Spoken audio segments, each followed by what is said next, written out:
Muy bien, en aras del tiempo y precisamente en base a lo prometido que vamos a arrancar a las 6 de la tarde. De antemano agradecerles a todos los participantes que se han sumado a este diálogo juvenil, un tema que muchas veces queda en el silencio y queda en el seno de las organizaciones no gubernamentales de la sociedad civil solamente, pero que no trasciende más allá, sabiendo que pues también hay muchas personas que se dedican al litigio internacional en las distintas esferas. Esta es una actividad organizada por el Centro de Acción y Defensa por los Derechos Humanos en alianza con la Red Latinoamericana de Jóvenes por la Democracia, conjuntamente con la Federación Nacional de Estudiantes de Derecho, con la plataforma ciudadana Gritemos con Brío y con el Observatorio de Derechos Humanos de la Universidad de los Andes.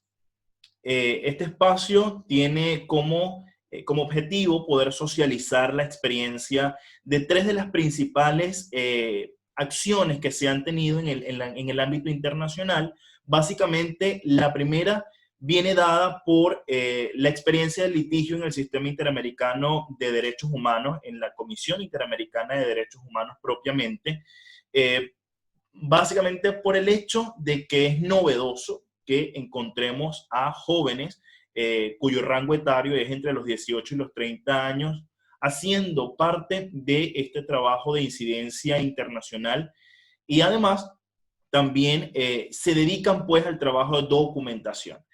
En segundo lugar, vamos también a tener la experiencia de Gabriel Cabrera, que es presidente de la Federación Nacional de Estudiantes de Derecho, FENEDE, donde nos va a compartir qué implicación tiene y cuáles fueron los retos y desafíos para poder llegar o para poder llevar, mejor dicho, información hasta las manos de los comisionados de la Comisión Interamericana de Derechos Humanos en esa visita in loco que se hizo a la frontera colombo-venezolana, un hecho también novedoso y donde vimos a pocos jóvenes participar, pero queremos que a partir de esta experiencia, tanto de Miguel Barone, que es el coordinador nacional de la plataforma ciudadana Gritemos con Brío, como la de Gabriel, motive también a otros jóvenes a participar.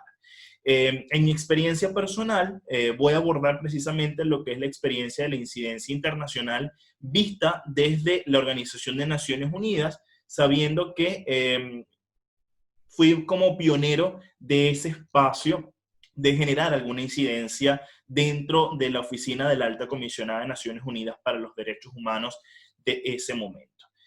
Sin más preámbulos, los voy a dejar, voy a ceder el derecho de la palabra a Gabriel Cabrera, quien es presidente de la Federación Nacional de Estudiantes de Derecho. Vienen desarrollando un trabajo que está estrechamente vinculado a la documentación, a la sistematización de información y a su vez al trabajo de la incidencia. Gabriel, todo el espacio es tuyo para que nos cuentes entonces la experiencia de lo que es la incidencia internacional en esa visita in loco que también fue controversial en el caso de Venezuela. Adelante, Gabriel.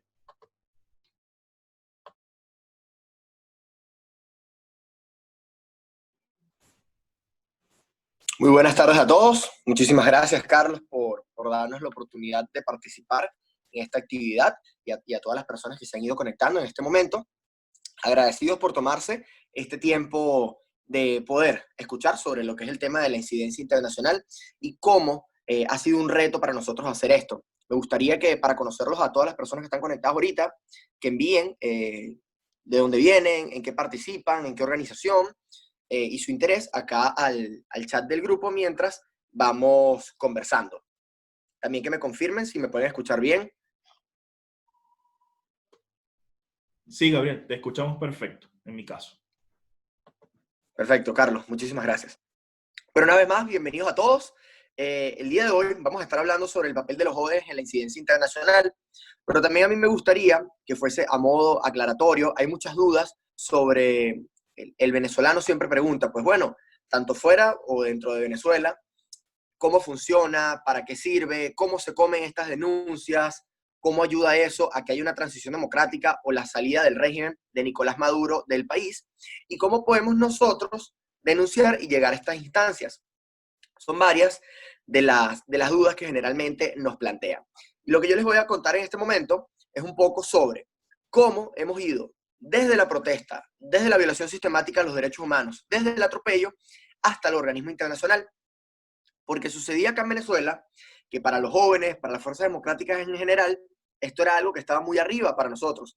Parecía inalcanzable y además que por mucho tiempo el régimen actual que impera en Venezuela, pero desde el gobierno del expresidente Hugo Chávez, se había ganado mucha legitimidad a nivel internacional, lo cual era muy difícil para nosotros explicar qué era lo que estaba sucediendo en Venezuela aproximadamente desde los últimos 4 o 5 años, específicamente desde que Nicolás Maduro se ostenta en el poder.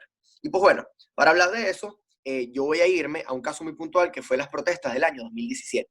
En el año 2017, el régimen de Nicolás Maduro dio un golpe a la Asamblea Nacional declarándola en desacato bajo la instancia del Tribunal Supremo de Justicia designado por la Asamblea Nacional anterior, es decir, una Asamblea Nacional la cual tenía mayoría de diputados comúnmente llamados chavistas del Partido Socialista Unido de Venezuela.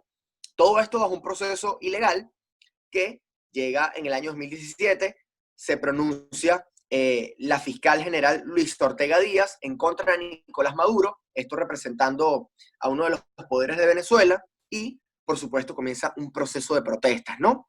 Ante este llamado del régimen de desacato a la Asamblea Nacional, siendo este el único órgano legítimo reconocido actualmente por la comunidad internacional. En ese proceso, aproximadamente desde el 29 de marzo al 14 de agosto de 2017, hubo protestas, hubo grandes movilizaciones, hubo grandes enfrentamientos también con las fuerzas de seguridad, lo cual terminó siendo en un aproximado de más de 150 personas asesinadas por parte de grupos paramilitares y fuerzas armadas del régimen acá en Venezuela. De hecho, particularmente, un 29 de junio de 2017, yo fui herido a las afueras del Consejo Nacional Electoral con un impacto de bomba lacrimógena en el costado izquierdo, cuando teníamos una protesta pacífica y fuimos brutalmente reprimidos por la Guardia Nacional y la Policía Nacional Bolivariana. A partir de allí, con toda la experiencia que vivimos los jóvenes y los estudiantes, decidimos documentar y mostrar lo que estaba pasando en Venezuela y lo que especialmente le pasaba a los jóvenes y los estudiantes ante la comunidad internacional.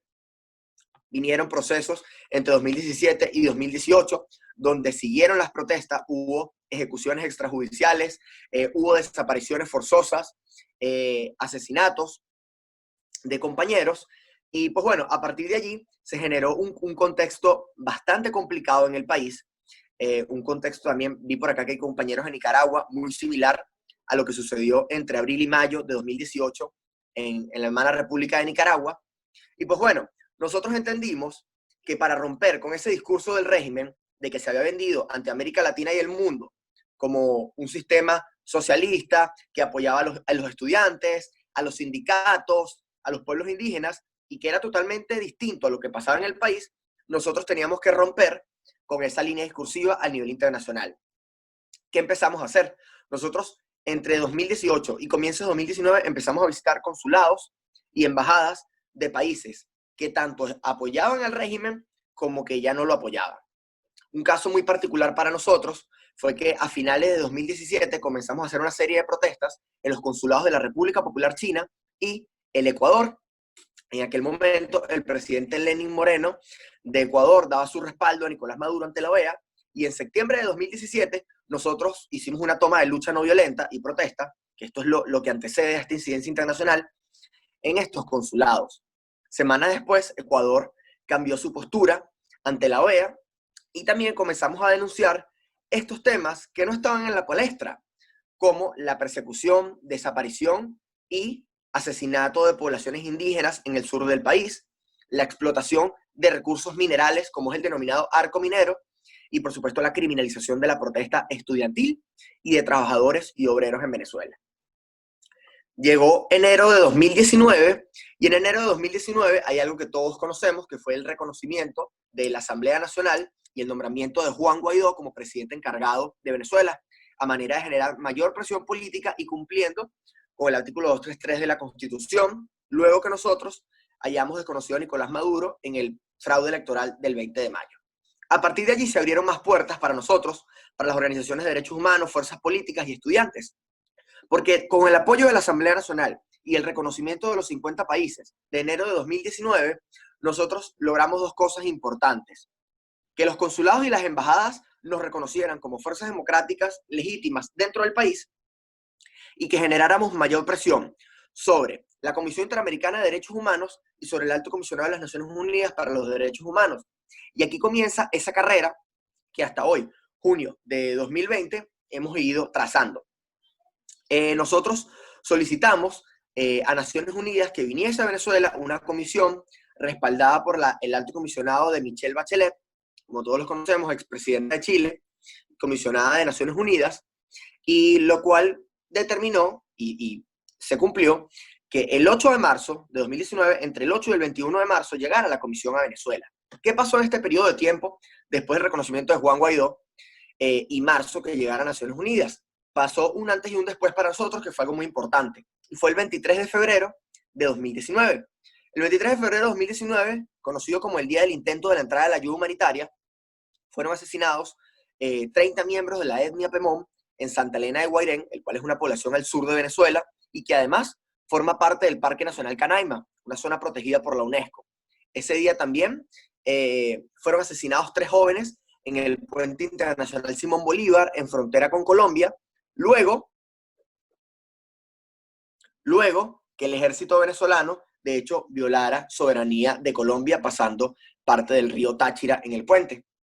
Además de eso, un compañero de nosotros, Moisés Cordero, parte de la Federación de Estudiantes de Derecho, recibió un impacto de perdigón en su ojo izquierdo, lo cual causó la pérdida completa del glóbulo ocular, cuando protestábamos a las afueras de la 41 Brigada Blindada de Paramacay, el cual es un fuerte militar en la ciudad de Valencia, en el centro del país, donde se le solicitaba al alto mando que entrara la ayuda humanitaria. Todo esto terminó en una serie de documentaciones, de datos que nosotros recolectamos de lo que le había sucedido a los jóvenes y a los estudiantes. Finalmente llega marzo y tenemos la oportunidad de reunirnos con el comisionado de Naciones Unidas, específicamente con el comisionado Carlos de la Torre. Allí con estos grupos tuvimos la oportunidad de mostrar lo que vivían los estudiantes de medicina en los hospitales, la emergencia humanitaria compleja de Venezuela.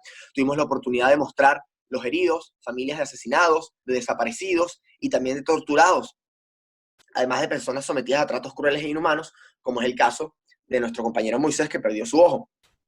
Parte de esto impresionó a los comisionados de Naciones Unidas.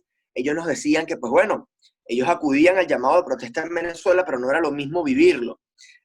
Cabe destacar que eso todo fue un proceso, porque además de eso, esa visita, de alguna u otra forma, fue resguardada por el régimen. Y era muy difícil en nosotros acceder a estas personas. De manera que tuvimos que hacer protestas para causar esa misma incidencia internacional dentro del país y hacer una incidencia pública. A partir de allí, nosotros comenzamos un proceso de documentación de todas las violaciones a los derechos humanos, atropellos, sobre todo desapariciones y ejecuciones extrajudiciales que hubieron a principios de 2019. Y finalmente las entregamos en junio de 2019, hace ya 12 meses, a Michelle Bachelet, que logró venir a Venezuela, y una semana después a la 49ª Asamblea General de la OEA, donde tuvimos la oportunidad de reunirnos con el secretario general Luis Almagro, nos reunimos con el embajador de Estados Unidos ante la OEA, con el mismo cuerpo diplomático de la Asamblea Nacional, también con representantes de la CIDH, de la misma Corte también Interamericana de Derechos Humanos, y entregar todos estos informes que son hechos por estudiantes de Venezuela, por jóvenes entre 18 y 24 años, donde mostramos nuestras propias experiencias. Esto fue un paso muy importante en materia de incidencia internacional para nosotros. ¿Por qué? Porque a partir de allí se hicieron varios logros. En primera parte, se puso en una mayor instancia la situación del arco minero y de los indígenas venezolanos, que no había sido denunciada de esa misma manera. También se reconoció a la autonomía universitaria y a las violaciones a los derechos universitarios que habían ocurrido durante los últimos 4 años contra las universidades venezolanas. Tuvimos la oportunidad de mostrar los testimonios de padres de compañeros de nosotros que fallecieron asesinados a manos de los cuerpos de seguridad, además de todas estas pruebas de violaciones a los derechos humanos. En materias puntuales que nosotros denunciamos allí. Estoy tratando de resumir un poco porque es algo bastante amplio. Hablamos de migración, derechos indígenas, derechos ambientales y, por supuesto, derechos civiles y políticos en el marco universitario. ¿Por qué hicimos esto? Porque cuando nosotros fuimos a la Asamblea General de la OEA, la cual se realizó en Medellín, en Colombia, tuvimos la oportunidad de cruzar toda la frontera. Es un viaje aproximadamente desde Caracas y desde Valencia de 16, 15 horas hasta Cúcuta, donde tuvimos la oportunidad de visitar los campamentos de refugiados y vivir lo que viven los desplazados venezolanos. Allí nos encontramos con que hay un aproximado de 23.000 venezolanos desplazados del otro lado de la frontera, donde entre 5.000 y 8.000 niños venezolanos son reclutados por el Ejército de Liberación Nacional, el cual es un grupo paramilitar, un grupo guerrillero. ¿Cuál era el problema que nosotros teníamos? Que los niños, jóvenes venezolanos que se encontraban en Colombia, no tenían acceso a educación, lo cual los hacía que era muy fácil que se quedaran en manos de estos grupos irregulares o que fuesen reclutados. De manera que nosotros solicitamos en ese momento a la Cancillería de Colombia que estos jóvenes y estos niños pudiesen ser ingresados al sistema educativo colombiano. Más tarde, 2 meses después, en agosto de 2019, el presidente Iván Duque dijo que todos los hijos de padres que hayan nacido o migrado a Colombia desde 2015 iban a ingresar al sistema educativo venezolano, colombiano. El tema de la migración venezolana es bastante complicado, ¿no? Los venezolanos, los jóvenes, las mujeres son sometidas a discriminación, pasan muchísimo, y es una realidad, ¿no? Que a lo mejor en el centro del país no se vive, se lo comentamos a las personas que también están fuera. Bien, por acá nos mandan un mensaje, de Gritemos con Brío. El caso de los venezolanos es tan complejo que actualmente hay datos de la Universidad del Rosario, que es una de las universidades más importantes de Colombia, en Bogotá, donde hay un tráfico de mujeres venezolanas y niños desde el tapón del Darién, que es la selva entre Colombia y Panamá, hacia el sudeste asiático. Esto es una realidad, ¿no? Además, que también hay ejecuciones extrajudiciales por parte de grupos paramilitares y guerrilla en la zona del Catatumbo, dentro de Colombia. Y esto está sucediendo es porque varios venezolanos están cruzando la frontera y están trabajando como lo que comúnmente se llama raspachines, que son las personas que trabajan en la siembra de la coca y son ejecutados después que trabajan, cuando piensan que les van a pagar, son ejecutados por estos grupos irregulares. Pues bueno, estas fueron parte de las denuncias que nosotros hicimos, a un riesgo muy importante, que nosotros volvíamos a Venezuela por vía terrestre. Pero bueno, al fin y al cabo, parte de esto se logró en su 90%. ¿Por qué digo un 90%? Porque para nosotros que se logre en un 100% es que hay un cambio de régimen en Venezuela y que se puedan cumplir medidas cautelares y la liberación de todos los presos políticos. Ahora bien, hace un año, durante esta Asamblea General de la OEA, nosotros solicitamos a la CIDH, junto al cuerpo diplomático de Juan Guaidó, que viniese la CIDH a Venezuela. Esa solicitud se hizo al cuerpo diplomático representado por Gustavo Tarré Briceño. Finalmente, Gustavo Tarré Briceño, el 1 de julio de 2019, hace la solicitud formal y la CIDH dice que va a responder en 6 meses. Luego nosotros nos fuimos a la Asamblea Nacional, pedimos ante la Comisión de Política Exterior que hiciese mayor presión y finalmente, a finales de diciembre de 2019, la CIDH responde y dice que va a venir a Venezuela entre el 6 y el 8 de febrero de 2020. En ese momento nosotros empezamos a hacer toda la recopilación de documentaciones en enero y pues bueno, sucede algo muy importante. Y es que cuando llega la fecha del 6 y del 6 al 8 de febrero, el régimen de Nicolás Maduro le impide a Copa Airlines que ingrese en el avión en Ciudad de Panamá, en el aeropuerto de Tocumen, a los comisionados de la CIDH, específicamente el relator para la libertad de expresión, a la expresidenta y al secretario ejecutivo, junto a un grupo de relatores en materia de documentación de derechos humanos. ¿Qué pasó? De inmediato recibimos el apoyo del gobierno de Colombia y la Fuerza Aérea de Colombia facilitó un avión que los trasladase a la frontera venezolana. Y ellos hacen un llamado a las ONGs para que se dirijan a la frontera venezolana. Por supuesto, evidentemente, fue bastante complicado para la mayoría de las organizaciones. Nosotros tuvimos que tomar un viaje de 16 horas, ese mismo día salir a las 3 de la tarde de Caracas, Valencia, y llegar al día siguiente a las 9 de la mañana a San Antonio del Táchira. Sin embargo, la CIDH, además de esto, facilitó una plataforma similar a Zoom, donde pudo conectarse varios de los denunciantes, en este caso, y de víctimas, sobre todo víctimas de tortura, familias de militares, los militares de Cotiza, familia de Oscar Pérez, de los militares del 30 de abril, y casos como el de Caguaripano. La CIDH tuvo la oportunidad de hablar con ellos, de recoger toda esta documentación. Nosotros fuimos, llevamos el caso de nuestro compañero también Moisés Cordero, que perdió su ojo, y pues bueno, tuvimos una oportunidad muy importante, porque al fin y al cabo nosotros fuimos como jóvenes, estudiantes, muchachos entre 18 y 24 años, que tuvimos la oportunidad de mostrar toda esta situación allí. Yo puedo decir que fueron bastante receptivos de la CIDH. De hecho, yo vi llorar a una de las relatoras y a la expresidenta, la doctora Esmeralda Arosamena, de manera que cumplimos los objetivos, ¿no? Esos mismos objetivos que se cumplieron allí se convierten y concluyen en cosas muy puntuales, ¿no? Porque a veces nos preguntamos cómo nos ayuda esto, cómo afecta esto, cómo esto cambia la realidad. Y es que mostrando estas situaciones de derechos humanos, estudiantes, obreros, indígenas, población de riesgo, derechos ambientales, nosotros causamos que mayores países de la Unión Europea, países de centroizquierda, países que se mantenían un poco imparciales en relación al tema de Nicolás Maduro, hayan cambiado su posición y hayan decidido aportar financieramente al apoyo a los migrantes, a ACNUR, y a la OMS también, y UNICEF, que son varias de las organizaciones que están allí en la frontera, en los campamentos de refugiados. Además de esto, logramos mayor acercamiento y reconocimiento internacional a la instancia de la Asamblea Nacional, y son votos que pierde el régimen de Nicolás Maduro hasta estas instancias. Algunas personas se preguntan, pues bueno, ¿y cómo me afecta eso también directamente a mí? ¿Cómo eso se convierte en una realidad distinta de mi vida? Y la verdad es que estas acciones, como les comentaba, el plazo de 6 meses de la CIDH, son acciones largas. La justicia tarda en llegar, pero llega. Pero hay algo que es importante recalcar, es que tarda muchísimo. Y los procesos de justicia transicional, cuando vemos Chile, cuando vemos Argentina, dictaduras de hace 40 años, como la de Augusto Pinochet, como la de Videla, hoy en día siguen siendo enjuiciados generales, militares, personas que estuvieron involucrados en todos estos crímenes.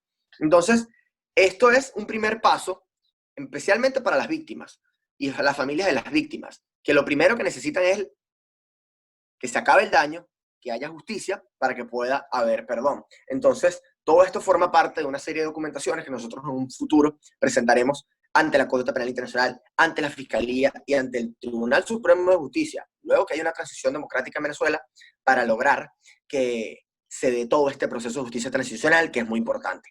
Yo traté de resumir, y más allá de la interrupción y la cantidad de tiempo que hemos tenido,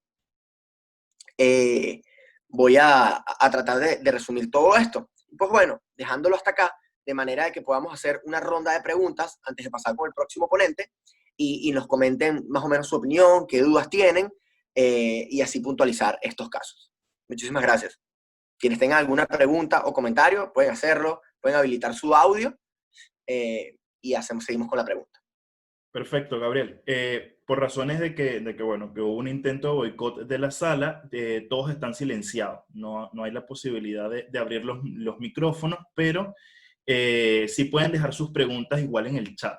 Entonces allí pueden colocar cualquiera de sus dudas, las vamos a ir recibiendo, le vamos a hacer las preguntas a Gabriel para que Gabriel poco a poco las vaya aclarando. De todas maneras, después de la ponencia también de Miguel, vamos a abrir igual el espacio a la ronda de preguntas y respuestas, en dado caso de que no les dé tiempo de dejarla en estos momentos. Entonces van a tener la certeza de que van a responder. Por aquí, Daniela Guerra, Gabriel, nos comenta, realmente excelencia tu ponencia, Gabriel, muchas gracias. Quisiera preguntar cómo es el proceso de denuncia de violaciones de derechos humanos. Daniela, muchísimas gracias por tu pregunta. Pues bueno, para hablar un poco de cómo es el proceso de denuncia de derechos humanos en Venezuela, ¿qué hacemos nosotros, no? O que también se hacía anteriormente. Y es que, como en cualquier caso de denuncia en materia de derecho en general, materia jurídica, uno tiene que acabar con las instancias principales, ¿no? Y ya te voy a comentar por qué es tan complicado eso en Venezuela. ¿Y a qué se refiere con esto de agotar las instancias? Que uno va, denuncia ante el Ministerio Público, se supone que eso debería pasar a un tribunal de primera instancia, tribunal superior, o en su defecto llegar hasta el Tribunal Supremo de Justicia, para que toda esta recopilación pueda ser llevada ante los organismos internacionales. Ahora bien, la comunidad internacional entiende algo hoy que no entendía ayer, y que entiende que estos poderes están secuestrados en Venezuela, que es imposible, para no decir que de ninguna manera se puede hacer, es casi imposible que todo este tema de denuncias de violaciones a los derechos humanos sea procesada por la Fiscalía General de la República usurpadora que hay hoy en el poder, que es Tarek William Saab, o que sea llevado por el Ministerio Público, o que un tribunal venezolano presente una denuncia contra Nicolás Maduro o contra Vladimir Padrino López. Entonces, como la comunidad internacional ha entendido esto, además de lo que el reconocimiento de Juan Guaidó, tanto político como jurídico, en algunos casos, nos ayuda, nosotros tenemos la oportunidad de saltarnos en parte de toda esta instancia y llevarlo directo ante una audiencia de la Comisión Interamericana de Derechos Humanos, por supuesto con la base y el respaldo de que las instancias gubernamentales y jurídicas del país están secuestradas y que hacen caso omiso a estas denuncias. Entonces, básicamente, la denuncia a violaciones de los derechos humanos va de esta forma, ¿no? En primera parte, documentar. Se buscan las fuentes, los testigos, se hace una recopilación de todos los hechos, qué derecho se está vulnerando según la Constitución de Venezolana o según los reglamentos y las leyes del país, y además de eso, una explicación, y en este caso un testimonio de la víctima o familia de las víctimas. Todo esto se hace una especie de reporte que finalmente se envía a estos organismos. Voy a ver por acá que hay varias preguntas y comentarios.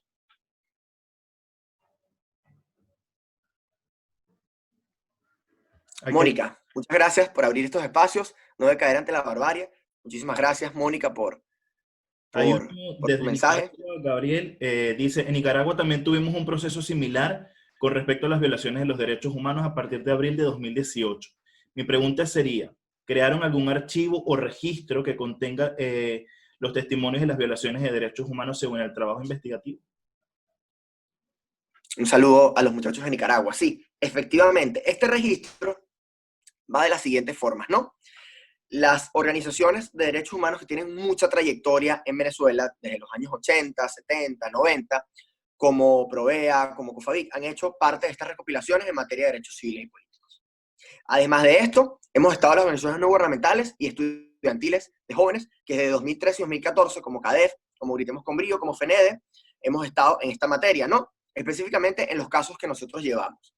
Pero el gobierno legítimo de Venezuela, pues esto es un caso muy particular de Venezuela, sé que en Nicaragua, por supuesto, no han llegado a esa instancia, creó un comisionado presidencial para los derechos humanos, donde ellos se contactan con todas las organizaciones, o nosotros les hacemos llegar, y hay un gran respaldo de todas las violaciones a los derechos humanos, respaldo que también lleva Luis Ortega Díaz, que es la fiscal general de la República en el exilio. Era la fiscal que pertenecía al régimen y se coloca del lado de la Constitución. Ella se llevó un gran archivo y todos estos documentos están presentados ante esta instancia. También la Asamblea Nacional lleva un dossier donde las organizaciones de derechos humanos agendamos y archivamos todas estas documentaciones, ¿no? De manera que la tengamos para el futuro. Entonces, sí, si hay un registro, hay registros individuales, particulares en las organizaciones, y hay un registro de la Asamblea Nacional en materia de derechos humanos. Un registro que, por supuesto, está abierto para quienes quieran llegar a esta instancia, poder hacerlo, y que para que en un futuro podamos recopilar todo esto en una gran comisión de justicia y memoria. Perfecto, Gabriel. Creo que no hay más preguntas hasta los momentos. Bueno, hay parte del equipo de Gritemos con Brío que quisiera entrar a la sala, pero o sea, no lo ubico dentro de los participantes que están solicitando ingreso a la sala, y bueno, lamentablemente por lo que acaba de ocurrir, creo que es difícil pues admitirlos a todos. Sin embargo, bueno, vamos a seguir avanzando con la ponencia de Miguel. Miguel Barone es el coordinador nacional de la plataforma Gritemos con Brío, esta plataforma que surge y agrupa a los distintos jóvenes nacidos pues con esta intención de querer defender derechos humanos desde sus ámbitos de acción, muy especialmente desde el ámbito universitario, no solamente universitario, sino que hacen vida en los distintos espacios del país. Vamos a agradecer a todos los participantes que mantengan los micrófonos silenciados a los fines de evitar que se les aplique también las normas de convivencia de la sala. Bueno, quisiera que ya Miguel Barone me confirma que está por aquí por la sala. Buenísimo. Miguel Barone es de esta generación de jóvenes que ha logrado innovar básicamente y se ha posicionado dentro del sistema interamericano de protección de derechos humanos por el hecho, en el periodo de sesiones reciente, en el 175 periodo de sesiones de la Comisión Interamericana de Derechos Humanos, participó en una de las audiencias que desarrolló el sistema. Gracias, Miguel, por aceptar la invitación y eres bienvenido para contarnos pues tu experiencia. Vale, Carlos, agradecido con la oportunidad a todos los que están conectados. Que sí quería escuchar con atención estas ponencias tuya, mía y de Gabriel. Un poquito sobre la incidencia internacional que hemos tenido los jóvenes. Pero bueno, nada. Y bueno, un abrazo también a Gabriel.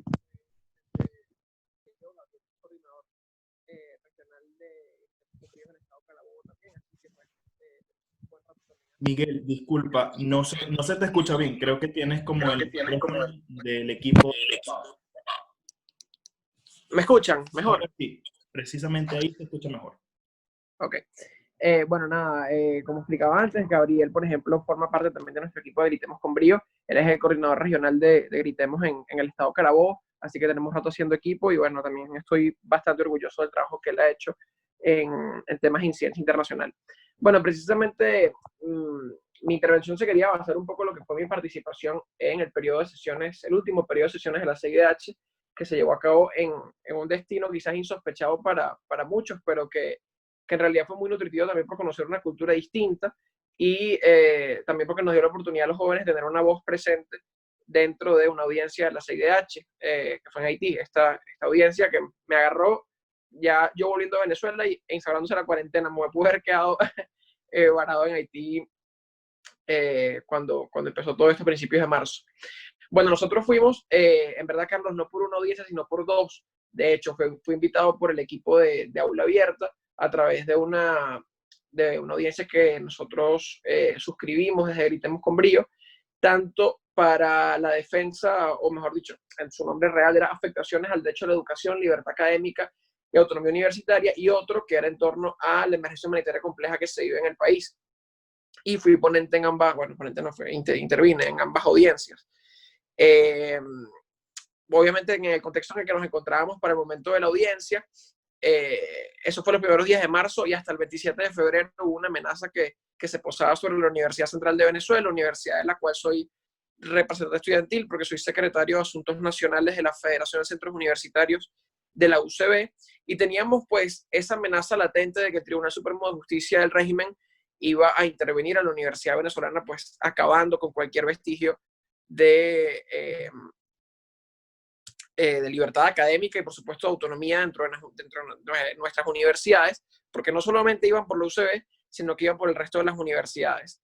Entonces, dividiéndolo en las dos audiencias, en la primera audiencia, pues, sí toqué el tema de las afectaciones al derecho a la educación en Venezuela, ya que todo el entorno tan restrictivo que se vive en Venezuela y el acoso constante que existe a las universidades venezolanas por un tema presupuestario, por la persecución, porque evitan que la universidad siga siendo un espacio de libre pensamiento, pues terminó convirtiendo a la universidad en un espacio donde ya no existía el derecho pleno a una educación de calidad. Y no hablo nada más de las universidades, sino que también en palabras de los demás que intervinieron conmigo durante la audiencia, que fueron Ricardo Villalobos, Maida Jochevar, Javier Tarazona y Ligia Bolívar, pues lograron comentar también que esto llegaba a intervenir en el derecho a la educación de los más jóvenes, de la generación que viene detrás de nosotros, que actualmente cursa educación media e incluso educación básica. Obviamente todo esto afectaba al derecho a la educación y llegábamos al punto de cómo ellos buscaban intervenir mediante una sentencia del Tribunal Supremo de Justicia las universidades venezolanas. Para hacer un pequeño recuento, desde el año 2009 no se hacen elecciones de autoridades en la Universidad Central de Venezuela ni en el resto de las universidades autónomas del país por una sentencia del TCJ que las impedía. Pues el año pasado nos dieron un plazo de 8 o 9 meses para poder hacer las elecciones pero bajo un régimen de elección que ellos mismos escogerían, que era básicamente hacer que trabajadores y obreros de la universidad y el personal administrativo votase como parte de la comunidad académica, lo cual obviamente boicoteaba lo que establecía la ley de universidades y el reglamento interno de la Universidad Central de Venezuela, que pues coloca muy claramente cuáles son los mecanismos para elegir a las autoridades universitarias, en la que hay una proporción de votos entre estudiantes, profesores y egresados, que son quienes conformamos la comunidad académica que vota por estas autoridades universitarias. Pues ante esto, una de las principales denuncias que llevé, a pesar de que después el mismo 27 de febrero que el plazo se acababa, dieron una prórroga de la sentencia, pues terminó ocurriendo que el acoso continuó, y llevé precisamente esa postura a los comisionados de la Comisión Interamericana de Derechos Humanos para que escucharan lo que estaba ocurriendo en las universidades venezolanas. Y por supuesto, también entró de plano, voy a prender la luz porque se está haciendo de noche por acá, pues también comenté un poco sobre lo que estaba ocurriendo de la criminalización de la protesta, no solamente para estudiantes universitarios, sino también para profesores y demás miembros de la comunidad académica. Citando varios ejemplos, entre los que destacaba uno de los que comentó Gabriel, de Moisés Cordero, quien en una protesta el 23 de febrero del año pasado perdió un ojo por causa de un impacto de perdigón, y pues así muchísimos casos más de jóvenes que fueron detenidos, que fueron heridos y que incluso a veces fueron asesinados durante las protestas por el simple hecho de pensar diferente, y en muchos casos por luchar también por una educación de calidad y una universidad que estuviese a la altura de las circunstancias, porque ahí mismo se desarrolla el futuro del país. Ese fue el contenido de la primera audiencia. También para poner en un poquito de contexto aquellos que están acá conectados, las audiencias de la Comisión Interamericana de Derechos Humanos tienen la posibilidad de que nosotros hablemos como sociedad civil y nos responda un miembro del gobierno o el Estado que corresponde, que en este caso era el venezolano. Pues no estoy 100% seguro, pero creo que sí, fue la primera vez que el gobierno encargado de Juan Guaidó tuvo presencia de personas en nombre del Estado venezolano respondiendo a las denuncias de la sociedad civil, en la que obviamente ellos reconocían que todas estas violaciones a los derechos a la educación, libertad académica y autonomía universitaria se habían estado dando en el país, y que ellos pues se comprometían a buscar soluciones a la problemática que estábamos planteando. Y posteriormente tuvimos una segunda audiencia, fueron pegadas una detrás de la otra, en la que hablamos de la emergencia humanitaria compleja que vive el país. Por un lado, las grandes dificultades que vive el pueblo venezolano para sobrevivir en el país, lo tocaron precisamente los mismos que intervinieron conmigo en la audiencia anterior. Y a mí me tocó hablar un poco sobre las condiciones de la universidad venezolana y de cómo ellas mismas han venido a pique y a punto de un cierre técnico, porque simplemente ese es el deseo del régimen y del chavismo, cerrar a las universidades porque terminan siendo un espacio de libre pensamiento y donde se gestan las ideas de libertad de todo un país. Hablamos de una asfixia presupuestaria en la que tienen inmerso a las universidades venezolanas, con un número dantesco de deserción estudiantil. Estamos hablando que para el 2017 el 40% de los estudiantes de las universidades en promedio habían desertado en algunas escuelas y facultades de las universidades. Esto es una data de la Universidad Central de Venezuela, pero que se replica diría que en todas las universidades del país, porque creo que ninguna escapa de esa realidad. Y por supuesto todo esto va en torno a cómo desde las universidades, cómo en las universidades venezolanas, pues cada vez hay más jóvenes que no tienen la posibilidad de estudiar, a pesar de que, por ejemplo, en la universidad en la que estudio yo, que es la principal del país, y muchas otras universidades, o el resto de las universidades autónomas del país, pues básicamente no se paga por la educación. Sin embargo, eso de no pagar por la educación también se termina pagando caro cuando no tienes la oportunidad de seguir asistiendo a clases de forma regular, porque tienes que trabajar, porque tienes que llevar un sustento a tu casa, sabiendo que probablemente va a haber un día en que no coman por el hecho de que tú no trabajaste.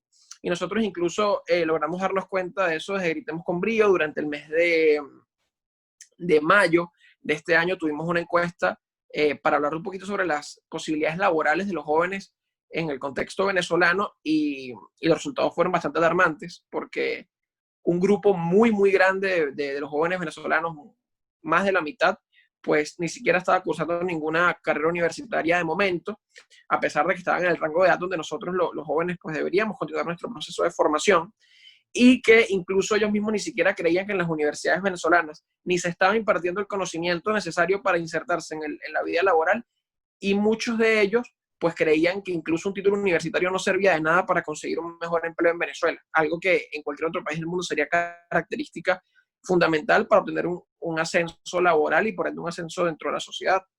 Esta clase de cosas pues también las expusimos en esa audiencia de la Comisión Interamericana de Derechos Humanos, donde recibimos, por supuesto, un fuerte apoyo de los comisionados, de aquellos que estaban en el público, pues de la presencia de otros jóvenes y otros miembros de la sociedad civil del resto de Latinoamérica que se solidarizaron con la causa venezolana y sobre todo con la causa de los jóvenes. Yo después de las audiencias me enteré que me dijeron, no estoy seguro, que yo era el primer venezolano, joven estudiante venezolano que había ido a una audiencia de la Comisión Interamericana de Derechos Humanos. No estoy seguro si lo soy, pero lo que sí es que no es tan común que jóvenes estudiantes venezolanos o en general jóvenes estudiantes vayan a estas audiencias de la Comisión Interamericana de Derechos Humanos y denuncien esas afectaciones a su derecho a la educación y por supuesto a sus posibilidades de vivir bien en el país en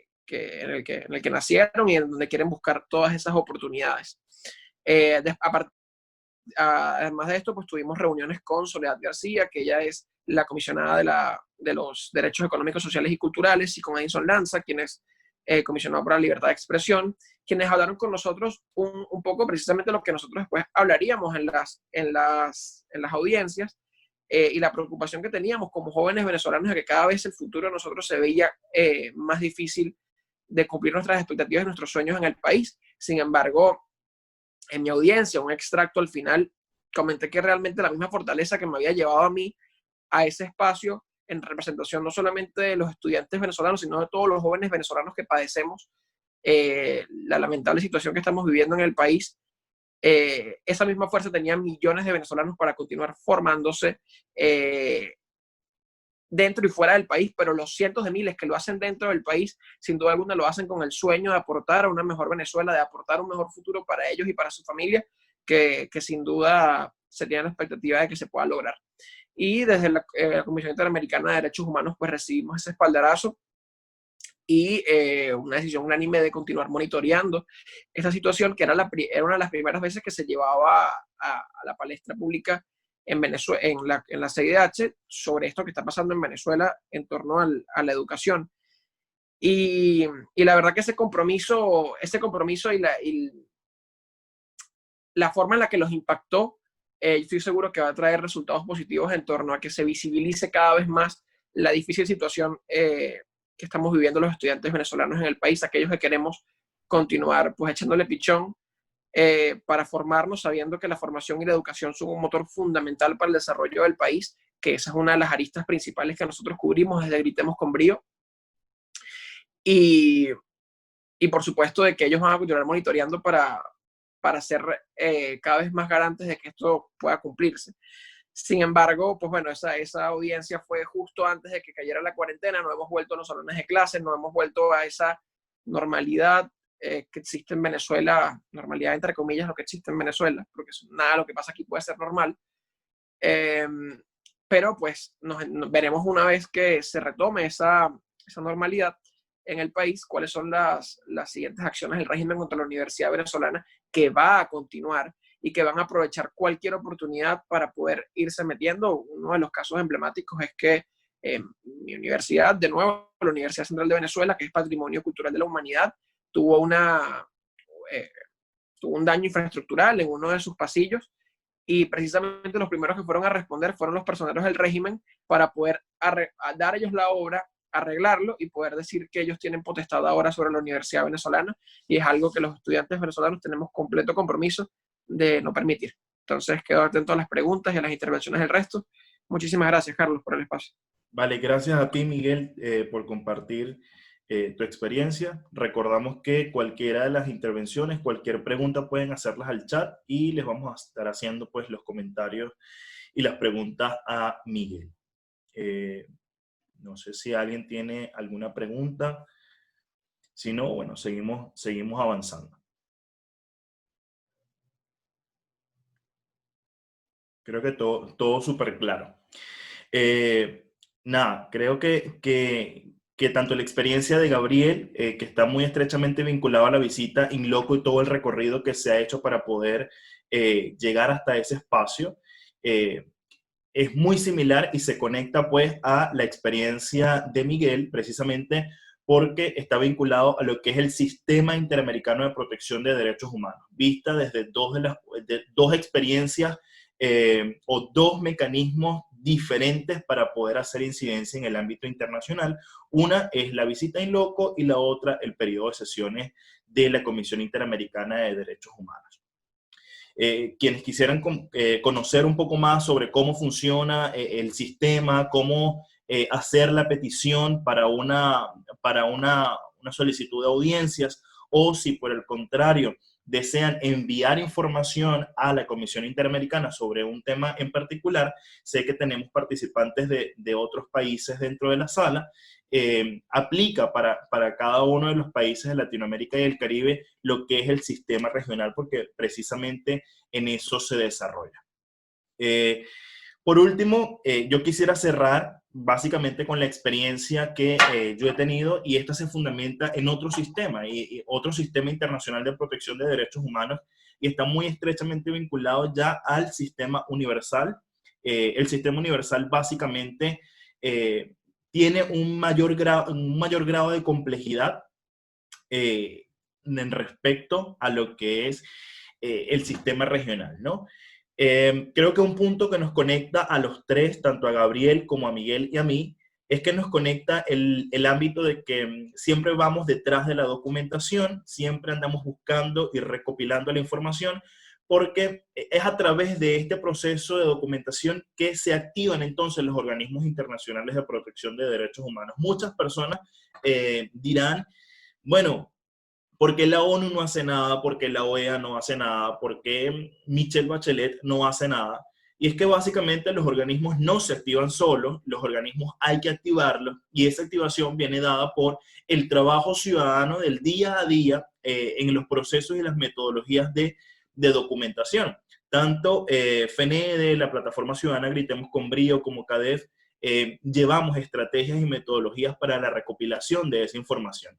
A la luz de esta recopilación de información, en el año 2016, cuando comienza el trabajo de CADEF, junto al Centro de Derechos Humanos de la Universidad Católica Andrés Bello, junto al Centro de Justicia y Paz, CEPAS, y también junto a Provea, desarrollamos un proyecto denominado Agenda Urgente.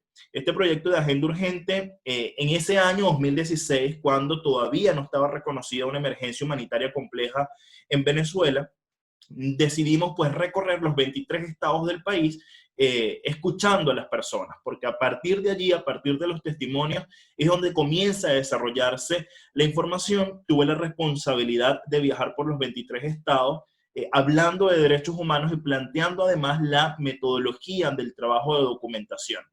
El resultado de esto, en principio, era desarrollar mesas de trabajo en ejes temáticos tales como alimentación, detenciones arbitrarias, posicionamientos y comunicados, distintas mesas temáticas que iban a dar como resultado la sistematización de una determinada información. Toda esa información al final se logró recopilar y se sintetizó en un libro que repartimos conjuntamente CEPAS, Provea y el Centro de Derechos Humanos de la Universidad Católica. Repartimos este libro denominado Agenda Urgente, que iba muy de cara a hacer frente a lo que era que se impusiera una Asamblea Nacional Constituyente. Ya veíamos lo que se aproximaba, ya veíamos el riesgo inminente de lo que podía representar la instalación de una Asamblea Nacional Constituyente a la luz de lo que es el régimen de Nicolás Maduro. Entonces decidimos hacer algún tipo de incidencia. Documentamos cualquier cantidad de cosas, vimos la precariedad en cuanto a la escasez de medicamentos e insumos médicos en toda Venezuela, vimos todo lo que era el ámbito de detenciones arbitrarias, vimos cualquier cantidad de cosas que dijimos, esta información no nos la podemos quedar callados, no nos podemos quedar silenciados. Entonces se abrió la oportunidad de poder viajar hasta Ginebra, en Suiza, y poder consignar hacer incidencia ante la oficina de la Alta Comisionada de Naciones Unidas para los Derechos Humanos, con quien sostuvimos conversaciones, consignamos pues todo lo que fue esta información que recopilamos en los 23 estados de Venezuela, pero nos dimos cuenta de algo, que el sistema universal de protección de derechos humanos tenía, o tiene, mejor dicho, distintos ámbitos y ejes temáticos especializados. Considerando que Naciones Unidas es un órgano político que lo integran los distintos países, muchos de los países veían la realidad de Venezuela distante y alejada. No estaban enterados de qué era lo que estaba ocurriendo en Venezuela, y por eso era que veíamos entonces, cuando se hacían las plenarias de la Organización de Naciones Unidas, veíamos que muchos de los estados o se abstenían de votar a favor de alguna resolución que condenara las actuaciones del gobierno venezolano, o por el contrario, votaban siempre a favor del gobierno venezolano, en este momento representado por Nicolás Maduro Moros. Visto esto, decíamos, pero ¿por qué los países voltean la mirada y no se hacen también parte de esta denuncia que nosotros como ciudadanos estamos haciendo precisamente aquí en Ginebra, en las mismas oficinas de ellos? Entonces recibimos esa recomendación de que direccionáramos nuestro trabajo hacia estos países que votaban en contra prácticamente de la sociedad civil y que estaban a favor del gobierno de Nicolás Maduro. Era a ellos a quienes teníamos que consignarles información, enviarles, hacer algún tipo de lobby internacional para poder consignar información, porque, como les digo, al considerarlo un órgano político constituido por distintos países, los distintos representantes diplomáticos de los diversos países, ellos van a obedecer a órdenes de sus propios presidentes. Entonces, aquí fue donde descubrimos que la incidencia dentro del Sistema Universal de Protección de Derechos Humanos consiste en la facilitación de información, que era lo que estábamos haciendo, y además de la facilitación del seguimiento de información. Es decir, estar consignando información constantemente, estar activando los distintos mecanismos para la denuncia de violación, para la denuncia y visibilización de las violaciones de derechos humanos que estaban ocurriendo de forma sistemática en Venezuela y que hasta la fecha siguen ocurriendo. Tal es el caso de persecución a defensores de derechos humanos. Bueno, hay específicamente una oficina, un encargado de los derechos de los defensores de derechos humanos. Bueno, vamos a consignarle información a Michael Forbes, quien era en ese momento el encargado de esa área. Igual que esto, el grupo de trabajo de detenciones arbitrarias, había que mandarle información detallada. Descubrimos además algunos tips, y los tips es que los informes de 90, 100, 200 páginas no surten gran efecto, sino que por el contrario, contra más sistematizada esté la información para hacer una primera entrada, para hacer un primer lobby, es mucho mejor. Luego de eso, vimos también que había que tener contacto con la gran mayoría de los países que conforman Naciones Unidas. Nos dábamos cuenta de un dato bien importante. Los países contra más alejados de Venezuela, más a favor estaban de Nicolás Maduro. Era precisamente por eso, por el desconocimiento de información. Así como estaba la sociedad civil organizada, representada en ese momento por nosotros, haciendo un lobby internacional, también está el lobby internacional por parte del gobierno. Y en donde me paro siempre que hablo de derechos humanos, siempre hago la pregunta. El gobierno venezolano, el Estado venezolano tiene políticas públicas, para ese momento lo decía, tiene políticas públicas en materia de salud, en materia de alimentación. Todo el mundo decía, no las tiene. Pero mi respuesta básicamente es sí. El gobierno tiene las políticas públicas en materia de salud, en materia de alimentación, en materia de vivienda, porque si no existieran entonces la misión vivienda, no existieran ninguno de estos planes que desarrolla el gobierno. El punto de crítica y el punto de quiebre de esto es la eficacia y la eficiencia que surten cada uno de estos planes. Entonces, ese es el trabajo del defensor de derechos humanos, y ahí era donde teníamos que centrar nosotros el trabajo, en decir, bueno, la eficacia y la eficiencia se traduce en violaciones de derechos humanos. Hay que documentar las violaciones de derechos humanos derivadas de estos planes y programas que impulsa el gobierno. Porque básicamente el lobby internacional del gobierno es: yo le estoy garantizando a todos los venezolanos el derecho a la vivienda, cosa que era mentira. Yo le estoy garantizando el derecho a la alimentación a todos los venezolanos, cosa que era mentira.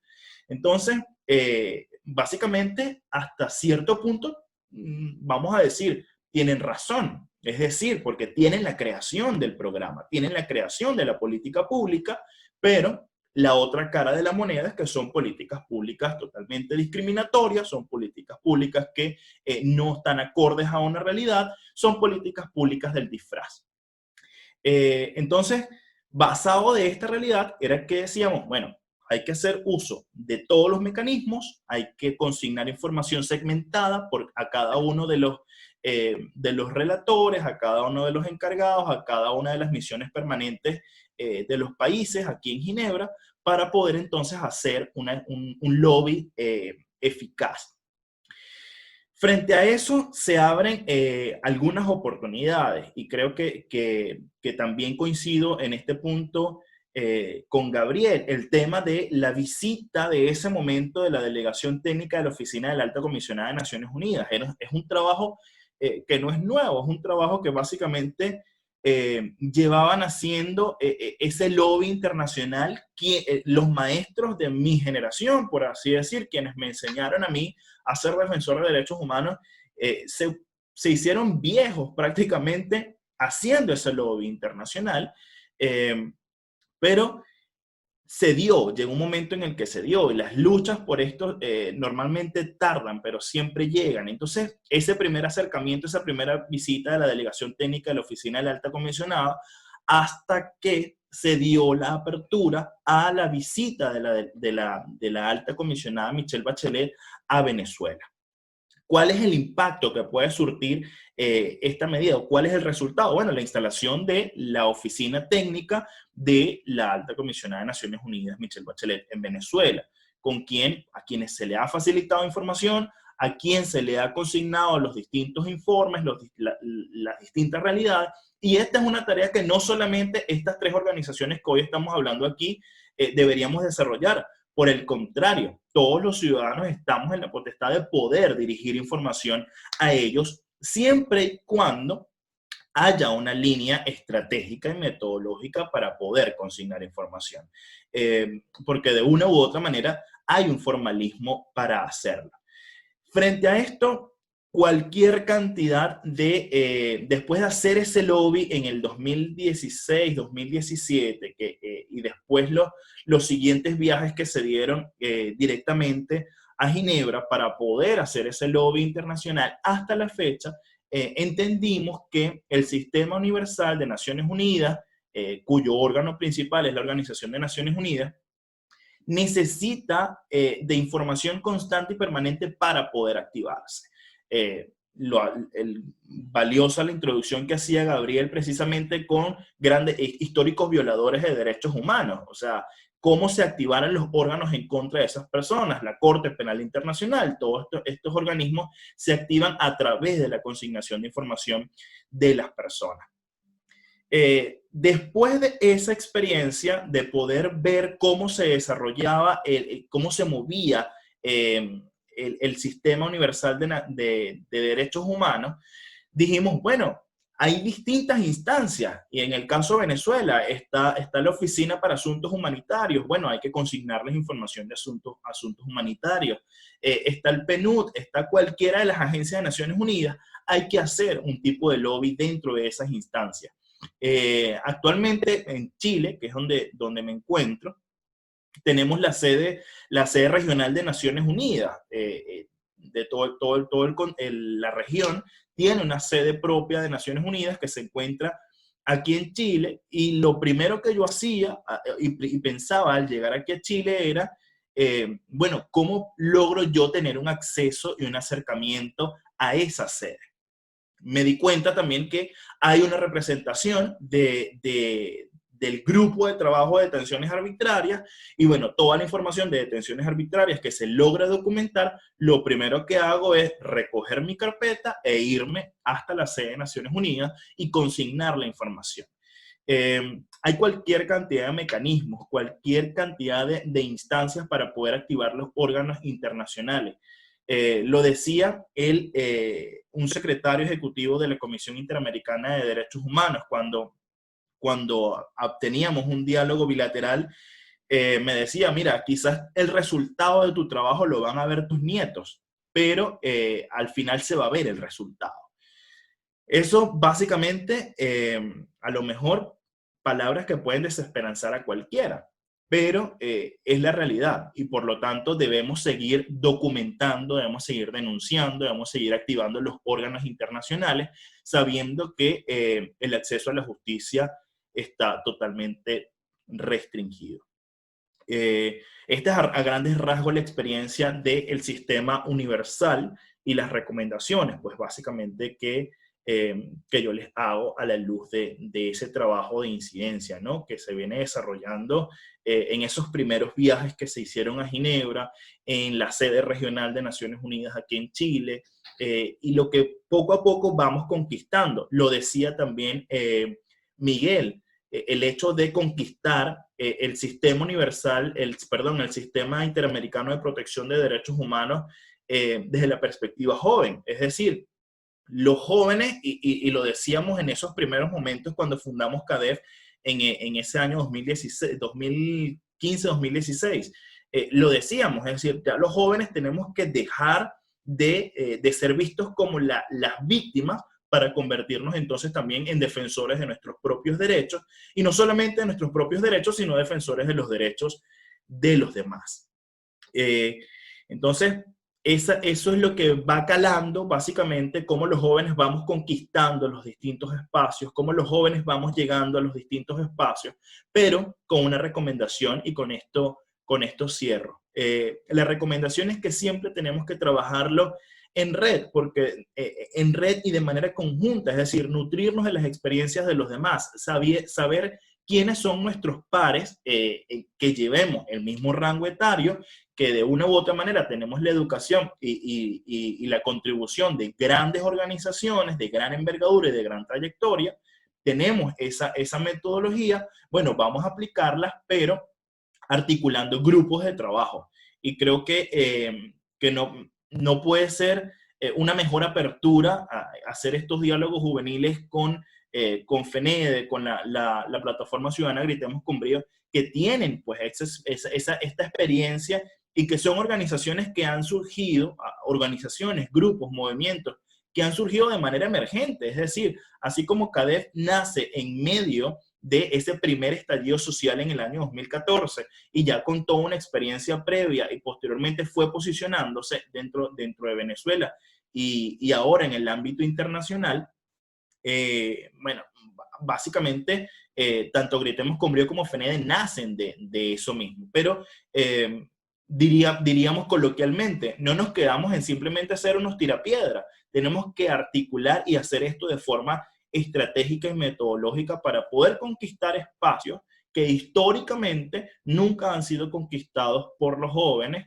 y esos espacios son los espacios de incidencia internacional, es decir, participar de los diálogos interactivos de la Organización de Naciones Unidas, participar de la estrategia de visibilización, participar de distintos espacios internacionales. Creo que por aquí llegó una pregunta, vamos a revisarla, de Daniela. Me he dado cuenta que para estar en una ONG defensora de derechos humanos hay que ser miembro activo de alguna organización política venezolana, como Voluntad Popular, Primero Justicia, etc. Quisiera preguntar, ¿cómo es posible ingresar a una organización defensora de derechos humanos sin ser miembro de alguna organización política? Aquí creo que podría discrepar un poco de ese comentario, porque, bueno, o sea, yo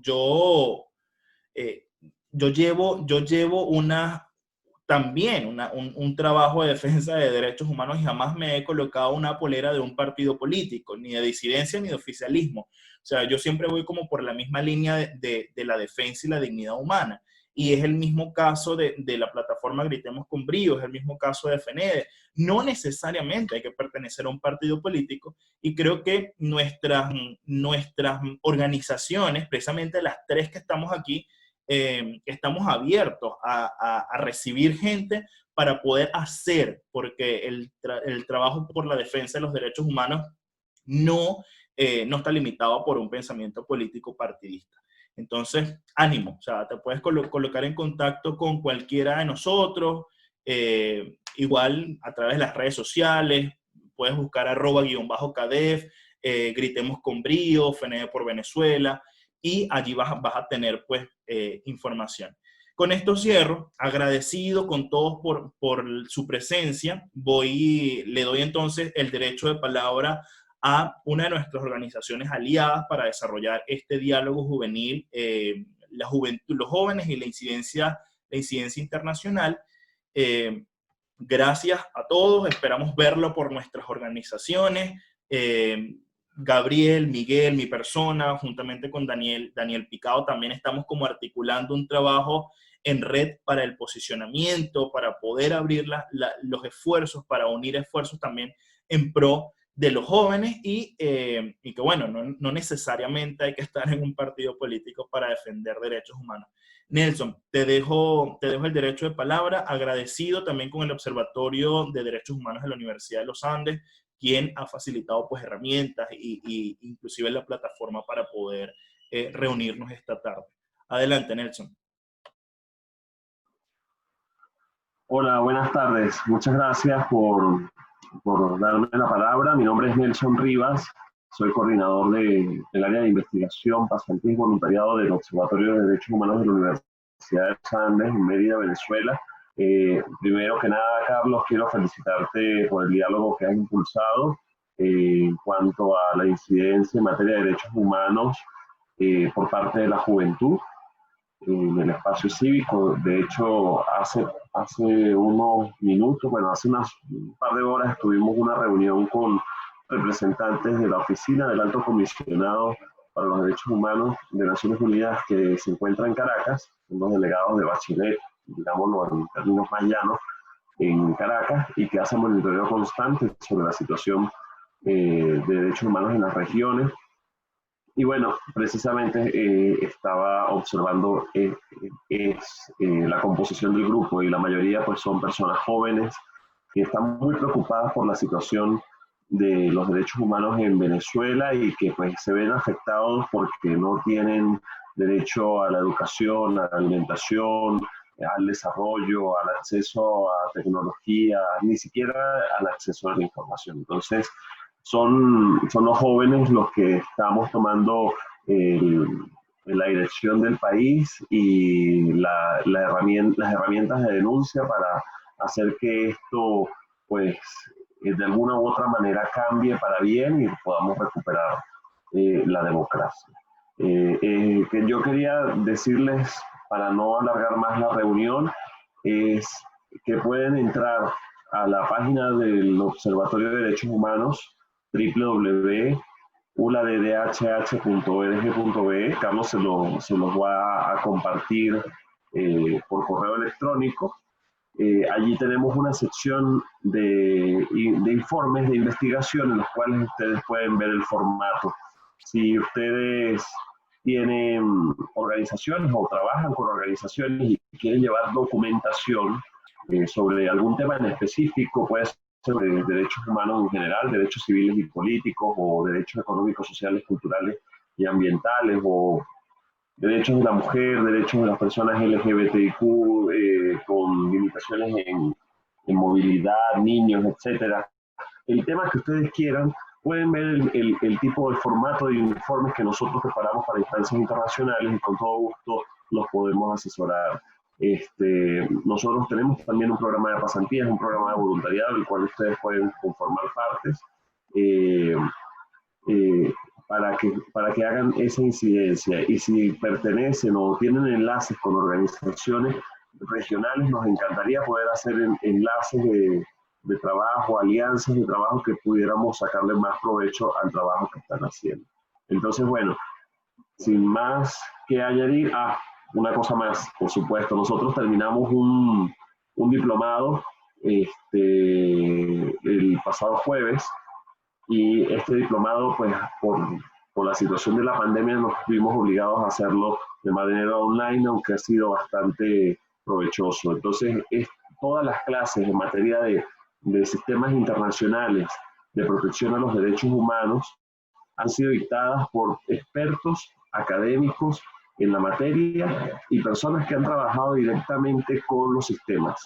Entonces, estas clases las pueden encontrar en nuestro canal de YouTube, que también se lo voy a dejar a Carlos para que se los comparta por el correo electrónico, y pueden acceder a esas importantes clases, a ese importante contenido, para que conozcan más a fondo el sistema interamericano, el sistema universal y el rol de las organizaciones en el espacio cívico, ¿sí? En contextos tan adversos como el de la pandemia o como en el de una crisis humanitaria como atraviesa Venezuela. Entiendo que aquí hay personas de Nicaragua, de Chile y de otros países que pudieran no tener panoramas tan adversos como los tenemos los venezolanos, pero que pueden defender sus derechos y el espacio cívico, que es muy importante, con este tipo de informes, con este tipo de incidencias, tanto en el sistema interamericano, que es el más inmediato que tenemos, como en el sistema universal, que es un poco más complejo y quizás un poco más lento, pero es en la medida en que nosotros nos interesemos y toquemos. Recuerden algo muy importante: el espacio cívico hay que defenderlo. Si no lo defendemos, perdemos las libertades. Y esa defensa no solamente es salir con la pancarta a la calle a protestar, es documentar para que quede en memoria histórica y las víctimas puedan tener derecho a la reparación y a la garantía de no repetición de las violaciones de los derechos humanos. Una vez más, felicitaciones por participar en este importante foro, y Carlos, un abrazo, seguimos en contacto. Hasta luego. Bien, gracias Nelson por tu intervención, y damos entonces concluida el diálogo.